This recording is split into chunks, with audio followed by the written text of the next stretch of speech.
Come on!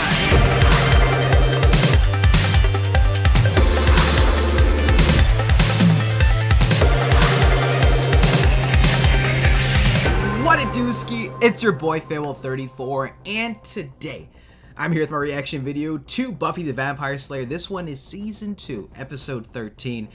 Last episode was, even thinking about it a little bit more, it kind of was like just a weird offbeat episode, especially like off of the past momentum that we've been going through for season 2. Definitely was a big dip. Anyway, with that being said, let's continue on with season 2. If you enjoy this one, then definitely be sure to smack that like button and subscribe if you haven't already. Of course, links in the description down below if you guys are interested for the Discord page, join the conversations, and the Patreon page if you guys want the full Underdog reactions and more. That being said, let's dive into this one, guys. Yeet. Oh, no intro.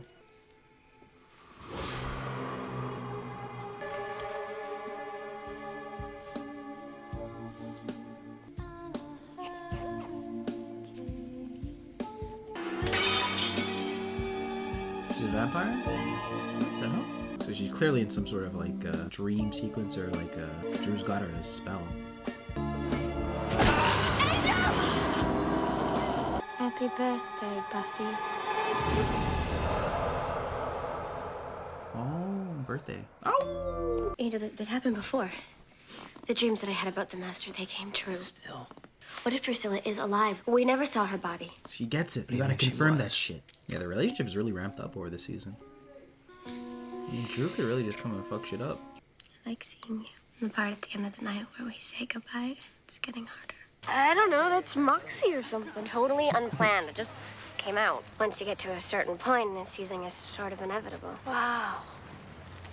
Wow. Oh. I bet you have a lot of groupies.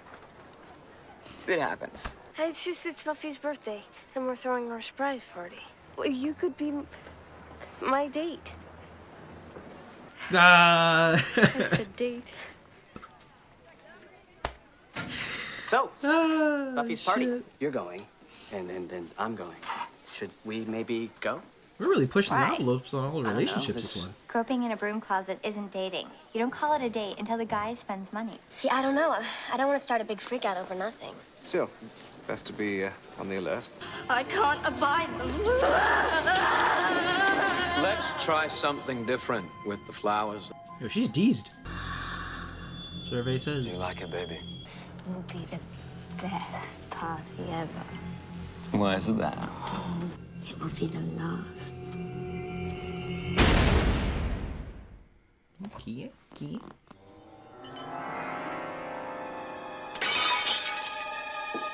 If Giles mentions Vegas, then it's happening. All the things are coming to pass. I know I haven't written as much lately. I've been busy. Important to make you ignore the responsibility to your people. Techno-pagan. Yeah. The curse still holds. The elder woman is never wrong. She says his pain is lessening. She can feel it. If this girl gives him 1 minute of happiness, it is 1 minute too much. You are still Yana. Wait. Of the Kalderash people. I know, Uncle. What? Yo, we're just doing. we're adding new backstory to Giles. We're adding new backstory to Miss Calendar. By season 3, fucking Willow's gonna be an assassin, a sleeper agent. What the hell? Then prove it. Do what you must to take her from him. Dreams aren't prophecies, Buffy. I mean, you dreamt that the Master had risen, but you stopped it from happening. One thing I've learned in my tenure here on the Hellmouth is that there is no good time to relax. But Buffy's turning 17 just this once, and she deserves a party. Ooh, how's Xander gonna act when he finds out that Willow's bringing a date and Cordy doesn't even want to go with him?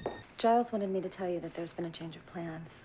He wants to meet you someplace near his house. Damn, they really went and did that in Miss Calendar. My car's here. Why don't I drive you?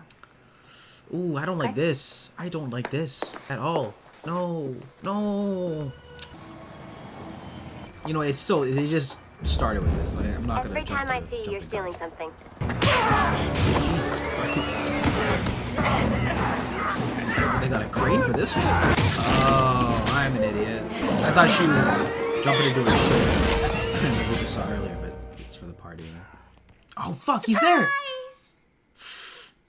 Oh, surprise party. Happy birthday. Hey, did everybody see that guy just turn to dust? Oh, well, sort of. An arm? What are we... What? They called him the judge. This is he? Not all of them. Oh, it's like the still Exodia. any You gotta backstory piece here? it together. Okay. Do what? Reassemble the judge? Bring forth Armageddon. Months? She's right. I gotta get this to the remotest region possible. But that's not months. There's no other choice. When? Tonight. As soon as possible. It's my birthday. What is going on? She came out of nowhere. I didn't even see her. She... Preserve the glasses before you kill him. Oh. Or just stomp the glasses and then kill him. He's pulling a Troy?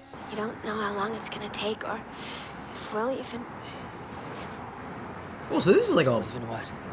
long game plan. I have something for you. Like an emergency For your alarm. birthday, before I was changed, they exchanged this as a sign of devotion. Wear it with the heart pointing towards you.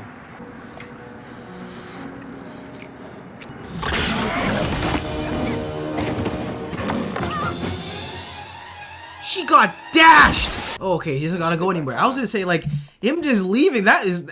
What the hell? Drew's guys ambushed us. They got the box. No weapon forged can kill him. Not very encouraging. If we could only stop them from assembling him. Better do a round robin. Round robin? It's when everybody calls everybody else's mom and tells them they're staying at everyone's house. Oh, Spring that's... is up for I didn't world know that. savage. This is a really interesting episode. We got another vision incoming. Oh, she's gonna get the insight on this calendar. Now. Hands off my presents. More music.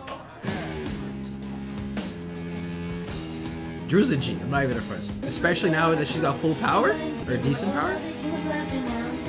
Oh shit. We got all the pieces? I thought this was gonna be like a long game for the rest of the season. This one is full of feeling. You read. Bring him to me. Full strength will return in time. Until then, I need contact. Angel and I go to the factory and do recon. Figure out how far they've gotten assembling the judge. You guys check any places the boxes could be coming into town. I don't know if it's just because of what they're all the things they're throwing in this episode, but I thought it was done like 5 minutes ago. We gotta get out of here. Ooh, this is not a good look, guys. Have him. What are we doing? What are we doing here? This way. Okay. You're shaking like a leaf. Cold. Let me get you something. Angel, you gotta be shook, right? You gotta know that that was the judge and he's fully assembled, and y'all gotta be on high alert. I feel like I lost you.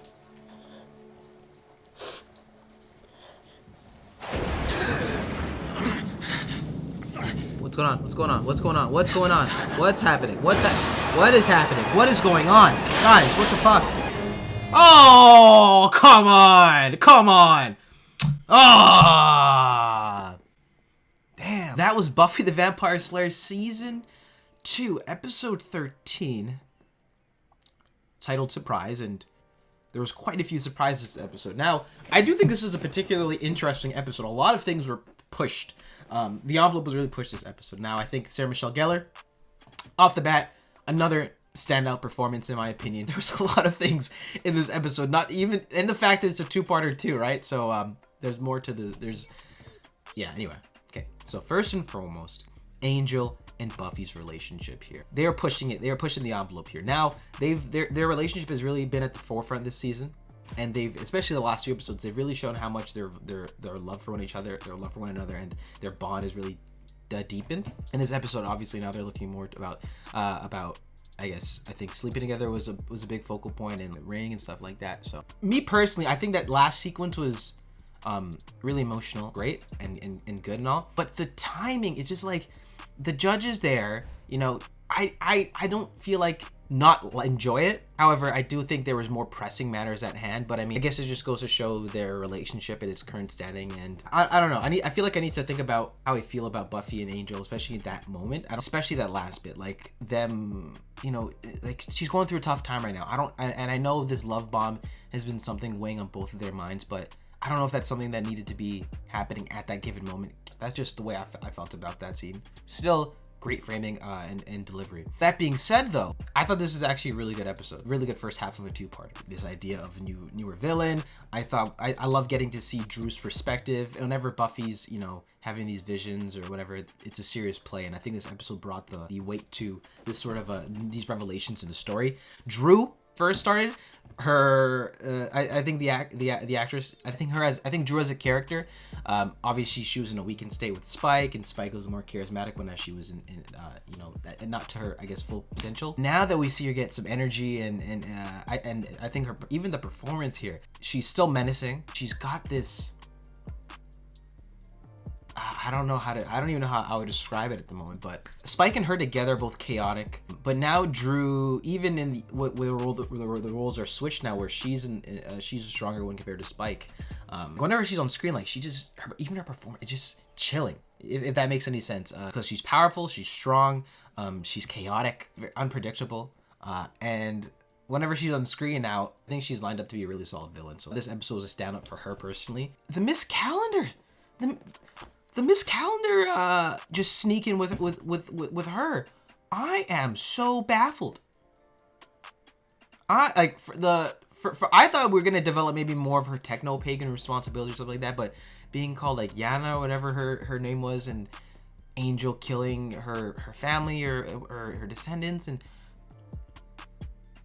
to learn more about that was crazy. They've also been developing Xander subtly throughout the past few episodes. A lot of his development have been just sort of subtle and to the side, and they've been doing a lot of that this season, especially with him and Cordy. So you can see him sort of projecting slightly and how he's reacting, or because how he really feels about Cordy not loving it, like not like sort of reciprocating how he feels or how he wants to push their relationship. So I thought there were some interesting lines with him this episode, just how he was acting in certain situations. I also really appreciated Giles like being very advocating and really pushing for this surprise party, and obviously it didn't really go so well. And I mean, for Buffy's birthday, I mean, it was kind of a shitty birthday. I think this was a dense episode of Buffy the Vampire Slayer in terms of just new additions, some of the character interactions. So I think I'm gonna have to digest it a little bit more, but off the bat, I thought this was actually a really good episode in the first half of a two-parter for Buffy the Vampire Slayer. Yeah, standouts to me are definitely Drew. The idea of this judge is sort of like, you know, Exodia monster in the Buffy universe.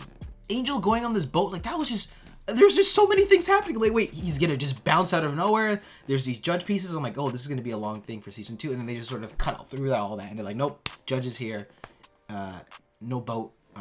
So that was a good psych out. This was an interesting episode of Buffy the Vampire Slayer. Also, we also had Oz and Willow, some Willow development too, which is pretty solid. They're getting there. They're going for them too. And now also another interesting piece of information is that Oz is aware of what's going on in the vampire world, and he was of the Hellmouth, what's going on with them, and Buffy, but him even acknowledging to some capacity, like, oh, that makes everything, you know, make sense. So I thought that was just funny from like a civilian perspective in Sunnydale. So yeah, that was Buffy the Vampire Slayer season 2, episode 13, part 1 of this two-parter. What you guys think about this one? I'd love to hear your thoughts in the comment section down below. Definitely interested to see how they're gonna wrap this up, right? That being said, as always, if you enjoyed this video, then definitely be sure to smack that like button and subscribe if you haven't already. And of course, guys, in case you're interested in getting the full unedited raw reactions and more, then definitely check out patreon.com/farewell34 in the description down below.